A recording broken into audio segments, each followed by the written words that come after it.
નર્મદામાં 2 કલાકની અંદર 2 ઇંચ વરસાદથી પાણી ભરાઈ ગયા છે। દરબાર રોડ કાછિયાવાડમાં ઘૂંટણસમાં પાણી ભરાયા છે। સાથે સ્ટેશન રોડ વિસ્તાર છે, એમબી રોડ છે, ત્યાં વિસ્તારમાં પણ પાણી ભરાયેલા છે। વરસાદી પાણી ભરાતા રાહદારીઓ ભારે હાલાકીનો સામનો કરવાનો વારો આવ્યો। નર્મદા જિલ્લામાં ધોધમાર વરસાદ સવારે 9 વાગ્યાથી સતત અવિરત વરસાદ વરસી રહ્યો છે। 2 કલાકની અંદર 2 ઇંચ વરસાદ ખાબક્યો। વરસાદ વરસતા નીચાણવાળા વિસ્તારોમાં પાણી ભરાઈ ગયા।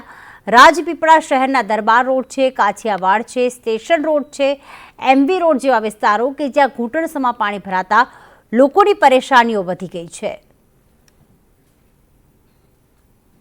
તો કેવડિયા કોલોની અને સ્ટેચ્યુ ઓફ યુનિટી વિસ્તારમાં પણ ભારે વરસાદ નોંધાયો છે ને જેના જ કારણે અલગ અલગ જે માર્ગ આવેલા છે, સોસાયટીઓ આવેલી છે કે જ્યાં વરસાદી પાણી ભરાયેલા સામે આવ્યા।